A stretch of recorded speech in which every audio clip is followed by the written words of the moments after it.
Hi everyone, this is Instructor A. Today we about mandatory salary deductions. These are the automatic deductions from your salary when you are employed. This include SSS, kung affiliated ka sa private, GSIS if you're employed in the government. Tapos, another mandatory salary deduction is PhilHealth, Pag-ibig, as well as withholding tax. So, mandatory deductions are actually required by law, meaning automatic talaga yan na binabawas sa sahod natin. Okay?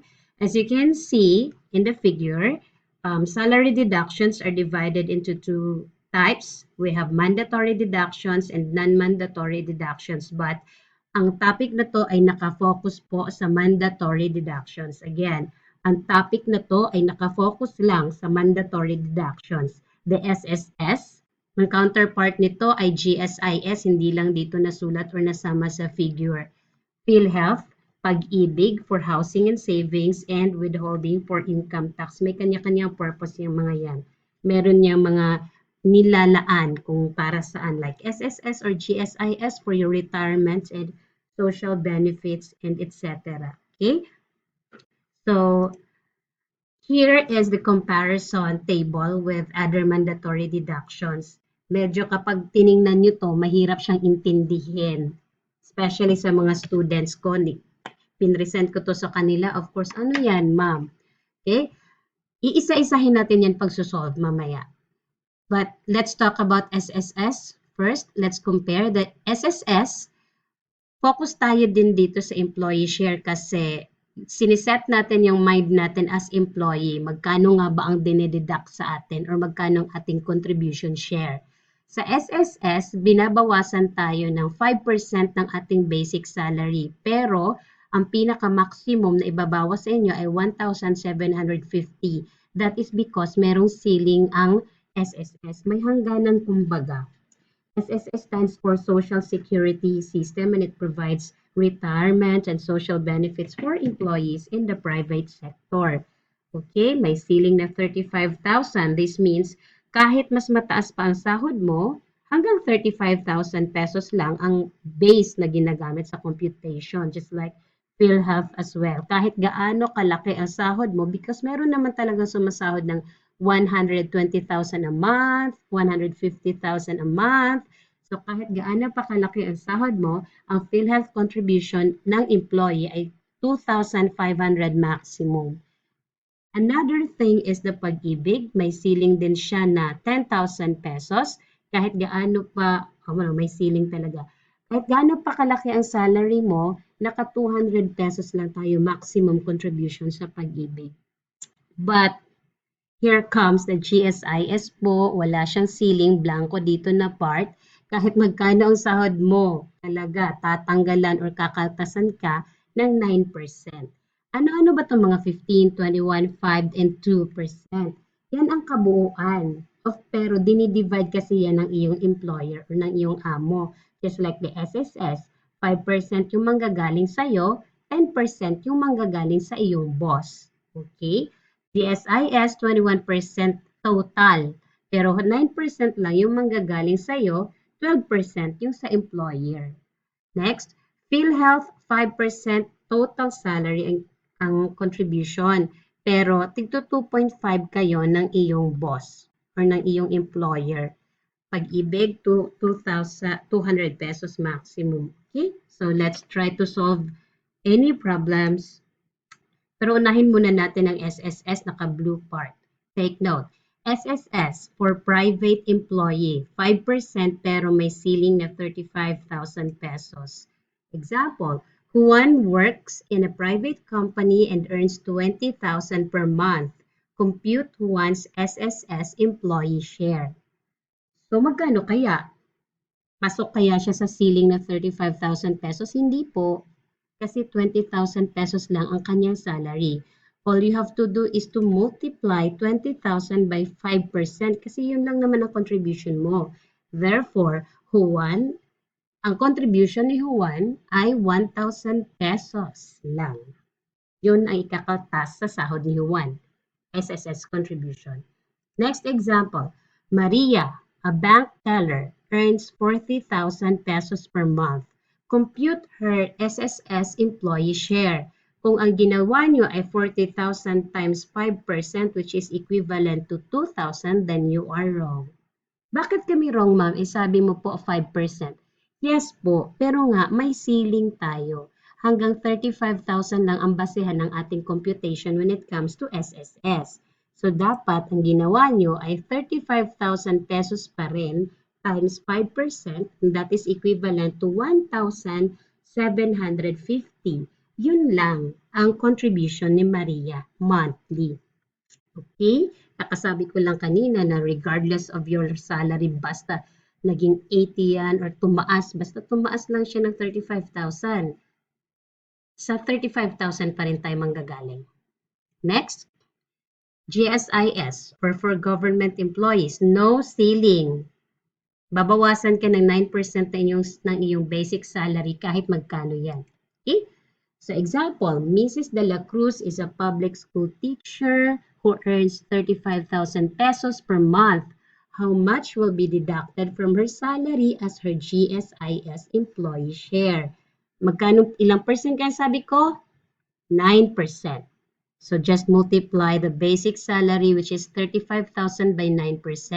Therefore, ang contribution ng Mrs. De La Cruz sa kanyang GSIS share is 3,150 pesos. Next, a government nurse earns 50,000 pesos per month.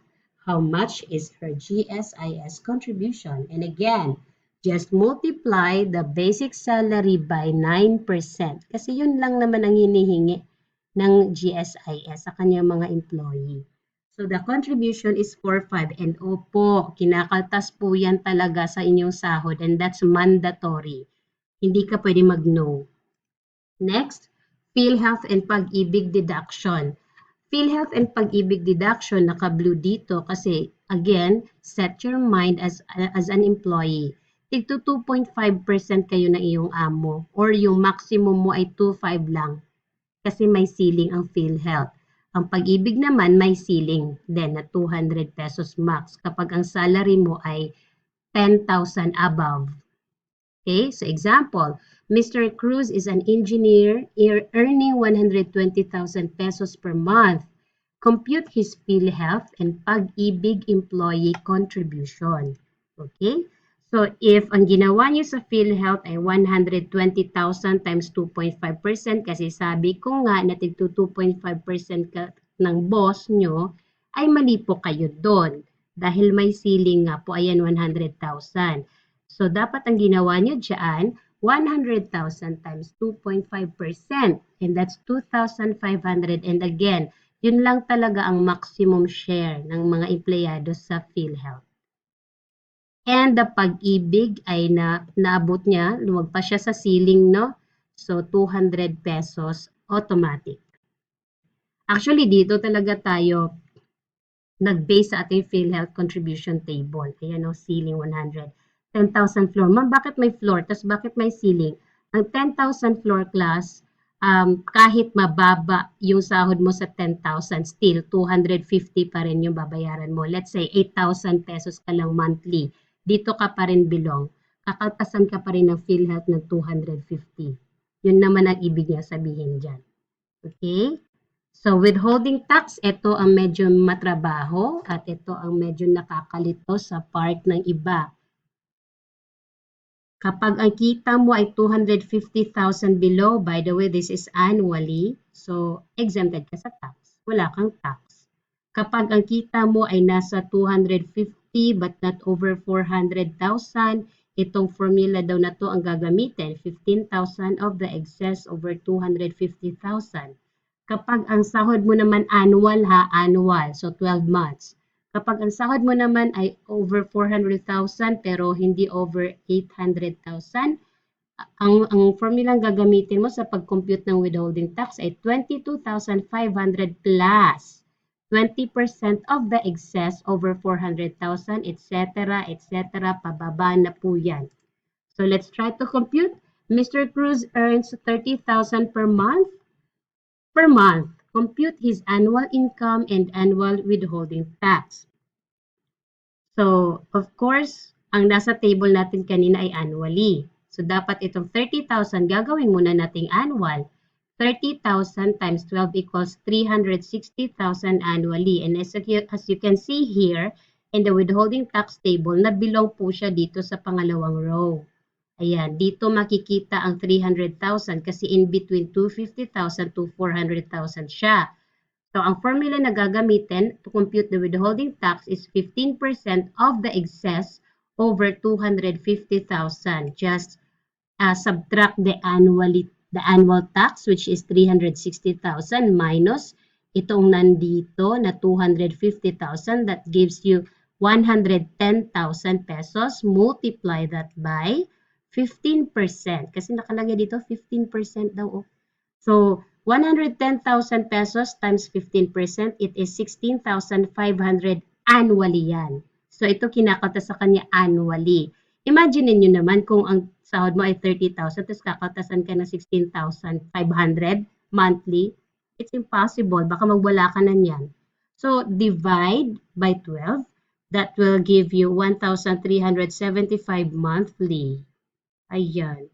Pero ang tanong kasi annual withholding tax. So ito ang answer, yung 16,500 annually. Pero ang kaltas sa kanya ay 1,375 monthly. Actually, class, kaya talaga na calculator yan. Kung paano ko to sinulat, ganun din dapat ninyo itatype sa inyong calculator. 0.15 times the quantity of 360,000 minus 250,000 divided by 12 because there are 12 months in a year. That gives you 1,375 monthly na kaltas to, monthly. Pero ang sagot dito kasi ang hinihingi annual income, annual withholding tax, 16,500. Last example, Miss De La Peña earns 80,000 per month. Find her monthly tax deduction. Ang laki, no? 80,000 per month. So, times 12, that's 960,000 annually. And again, dito po siya nabilong. Hinighlight ko ang kanyang row. Bilong siya dito sa 800,000 but not over 2 million. Ayan, dito makikita ang 960,000 pesos. Formula, 102,500 plus 25% of the excess over 800,000. So, i-compute nyo muna yung excess. The excess is 160,000. Next, get the 25% of that excess, which is 40,000. Then, kasi may plus pa, so, ibigay or i-add ang 102,500. That is 142,500 annually. But take note, ang hinihingi dito ay monthly. So, you need to divide by 12. Therefore, ang kaltas kay Miss De La Peña ay 11,875 monthly or in your calculator, ganyan nyo lang siya i-encode at meron na kayong sagot. Okay? Para saan ba ang purpose or para saan ba ang withholding tax? Ginagamit ito ng gobyerno for public facilities, infrastructure projects, social services, government operations, community development, etc., etc. Doon po na pupunta ang ating mga taxes. Okay? So next time, magsosolve tayo ng mga problem solving. I-deduct na natin yung ating mga nalaman na paano computein ang SSS, GSIS, PhilHealth, Pag-ibig, or the mandatory deductions. Okay, class? So, ito lang muna sa ngayon and see you sa ating next video. Bye!